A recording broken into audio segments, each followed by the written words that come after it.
Seguimos adelante aquí en Encuentro Central. Estos dos señores que están esta noche aquí compartiendo un café con nosotros, junto a un equipo, porque no están solos, pero están pensando en el trabajo del futuro, están pensando en el empleo, en su empleo, en qué va a pasar en no mucho tiempo, en poco tiempo realmente, porque cuando hablamos de futuro quizás nos imaginamos, bueno, cuántos años, esto es casi que el día a día.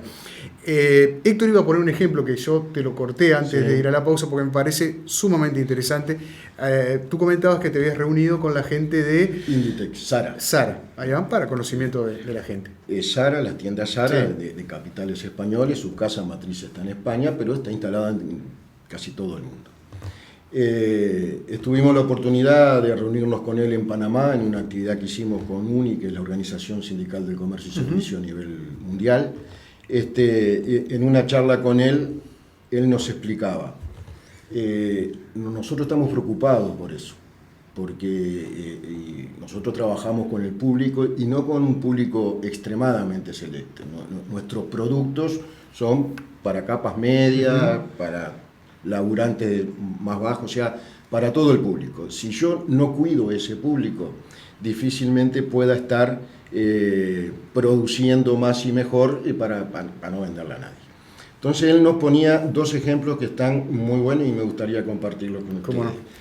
El primero, Zara a nivel mundial, año 2014, más o menos, no se fijen mucho en los números, no voy a hablar en números redondos.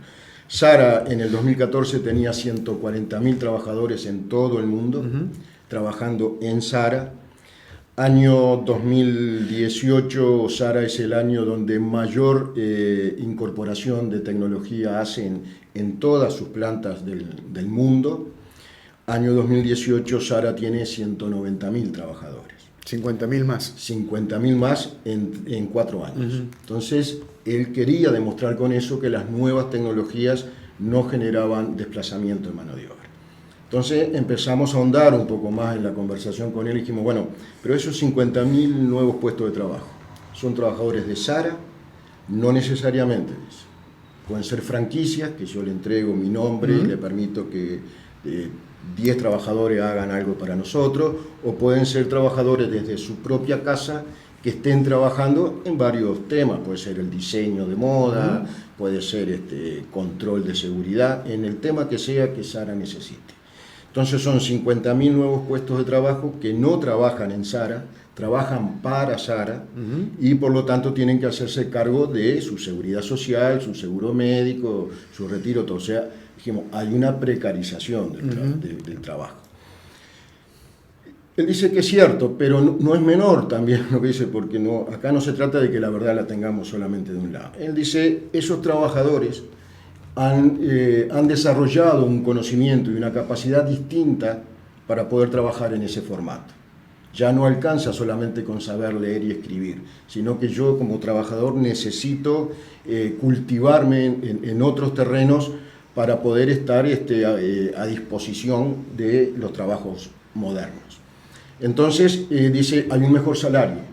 Está bien, es cierto, se mejora el salario, pero se quita Zara de encima toda la responsabilidad que si fueran trabajadores directamente. Y lo otro, para demostrar la rapidez de todo esto, de los cambios y los temores que nos genera, fíjense que él nos contaba que todavía no ha llegado a Uruguay, pero que en Europa y fundamentalmente en España fue el ejemplo que pusieron más firme. Yo puedo entrar a Zara y ya ni siquiera cruzarme en la tienda con alguien que me diga que el probador queda para tal lado. Yo voy, me paro frente a un espejo, que tienen varios espejos, el espejo lee mi altura, mi masa corporal. Te escanea, una escanea, ¿no? Y dice, plataforma que te escanea. Ahí está, usted es talle tanto. Y el espejo me pregunta en forma escrita qué quiero comprar yo. Me quiero comprar un jean. Entonces pongo jean. Y me aparece en el espejo todos los jeans que Zara tiene. No solamente en esa tienda, en el mundo entero. Entonces yo digo, bueno, me gusta. Y lo toco, hago un touch en el espejo y yo ya me estoy viendo en el espejo con ese jean puesto sin haber tenido que pasar por el probador a sacarme el que tenía puesto, ponerme ese. O sea, puedo probarme, no sé, los 300 jeans que tengan en oferta, me los puedo probar en 10 minutos porque yo me los veo en el espejo con el jean puesto. Entonces, eso que parece, cuando nosotros éramos chicos veíamos los dibujitos animados de los supersónicos y todo eso, y eso está llegando ahora. Sí, claro, ¿no? Claro. Entonces, es increíble cómo se modifica eso. Entonces, si no hay un control de esa rapidez, puede ser un caos. Algo que debería ser muy bueno, como sin duda debe de serlo, puede generar un caos, porque ¿a dónde vamos a ir a parar? Entonces yo creo que el Estado debe de jugar un papel importante en eso. Y lo otro que te quería comentar, un informe del BID, del Banco Interamericano del Desarrollo, de no hace mucho tiempo, hace unos pocos meses atrás, si uno lo lee el informe dice que no es cierto que América Latina venga desplazando mano de obra por la incorporación de nuevas tecnologías. En primer lugar, porque la mano de obra todavía sigue siendo barata en América Latina, ¿no? A un empresario le resulta más barato pagar un sueldo que invertir en tecnología que sale mucho dinero. Entonces, no es cierto decir de que desplaza, ¿no? Está habiendo todavía una mantención de eso.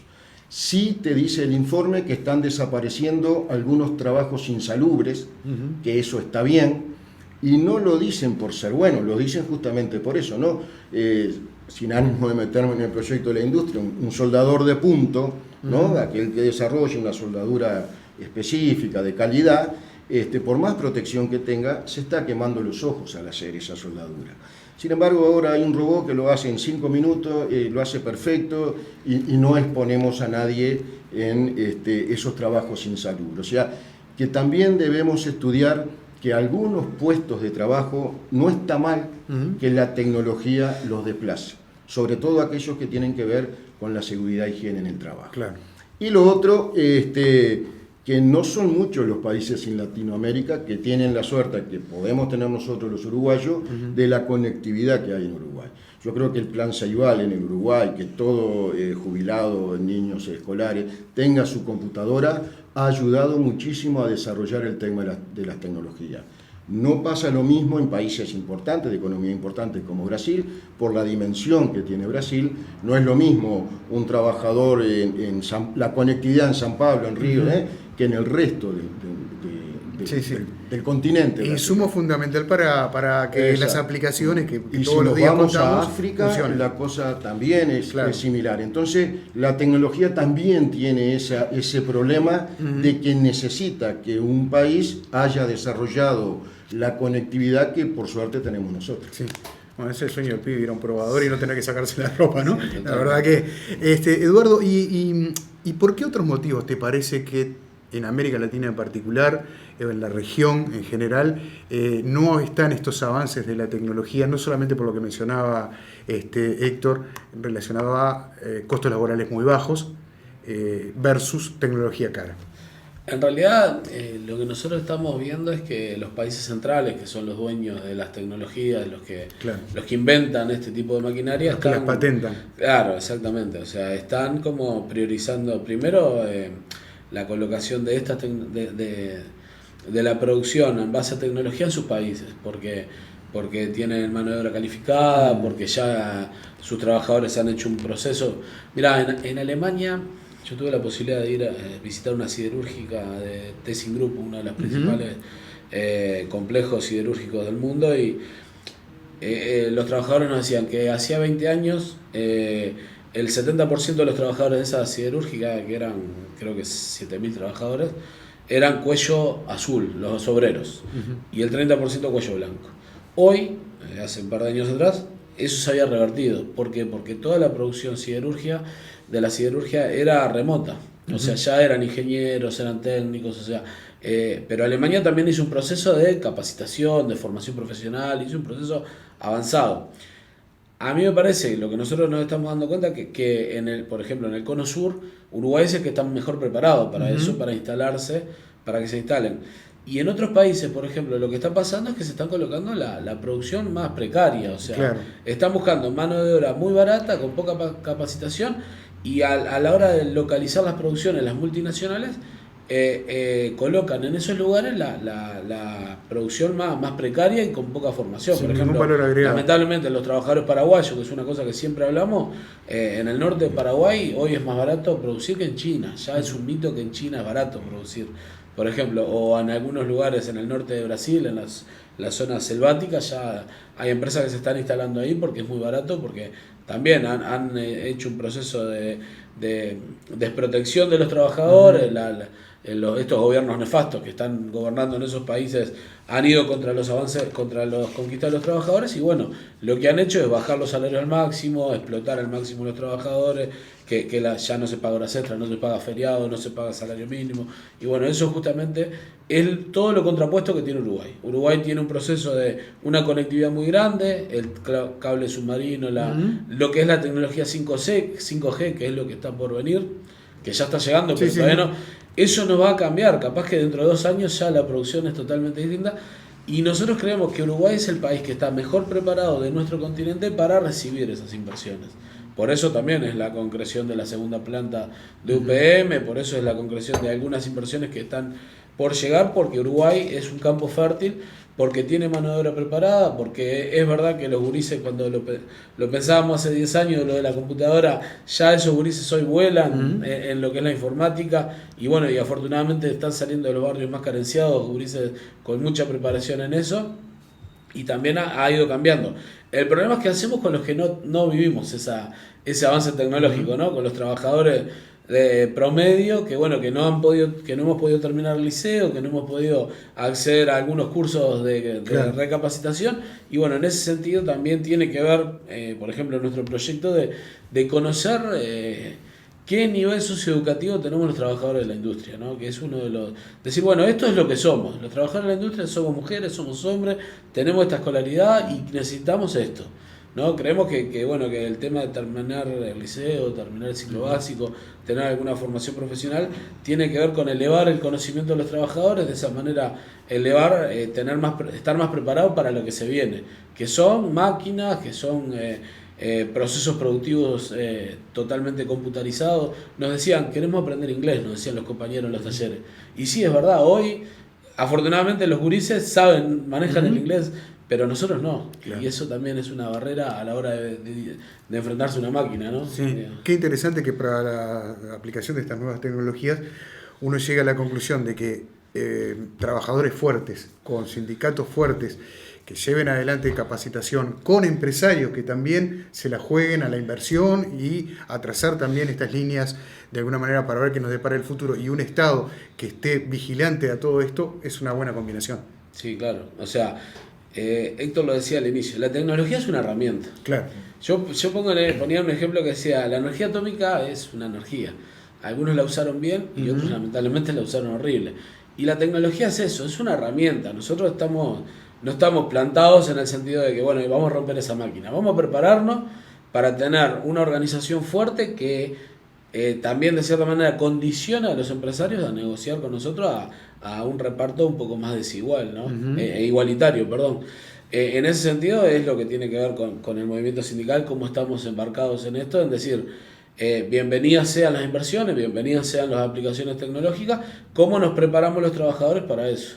Ya hay procesos industriales que están desapareciendo. El elevador es un caso. O sea, ya no se carga con a extracción a sangre, ¿no? Y bienvenido sea ese tipo de inversiones. Claro. Pero no puede ser, no puede haber avance tecnológico sin el ser humano. En eso me parece que todo el mundo habla del futuro del trabajo, y nosotros entendimos que el futuro del trabajo es con los trabajadores.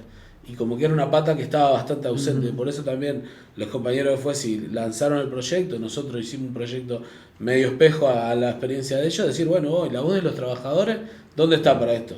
Habla solo el gobierno, hablan las cámaras empresariales y nosotros, y bueno, y en eso es lo que estamos ahora. Porque hay que decir, Héctor, que lo que estaba mencionando Eduardo, es que hay también un proyecto espejo a nivel de la Cámara de Comercio y Servicios y un proyecto espejo de la Cámara de Industria. Sí, ¿Hay contacto? Sí, en el sectorial. Quizás deberíamos tener más contacto, pero los hay. No, pero si tú me permitís, ¿Cómo no? Sena, que Eduardo decía algo que no es menor, y yo me imagino hablar de eso acá en Uruguay, nos matarían al movimiento sindical. Eduardo hablaba de Alemania, ¿no? De los sindicatos fuertes. En Alemania está asimilado, pero no desde ahora, desde hace muchos años, que empresas de gran porte, el sindicato integra el directorio de la empresa. Al principio nosotros teníamos resquemores con eso, una actitud reformista, somos parte, pero no. No, hoy con esto es fundamental la participación del sindicato en el directorio de la empresa. ¿Por qué? Porque permite, en primer lugar, acceso a la información, no sé si toda, pero en gran medida para poder desarrollar políticas de reconversión. Entonces, yo me imagino que si nosotros vamos, en el marco de los consejos salarios, a plantearle a la Cámara Nacional de Comercio o a la Cámara de Industria que queremos formar parte en las empresas de gran porte de la dirección de la empresa, nos van a tratar de que somos de Jurassic Park, ¿no? Que nos quedamos en la época de 1800. Con respecto a la Cámara de Comercio, sí, Dame un segundo, sí, vamos a la pausa, dale, después me contás dale, de esta bomba que acabas de tirar, de poner sobre la mesa en un año electoral además, ni más ni menos, y seguimos hablando con estos amigos que nos visitan en la noche de hoy.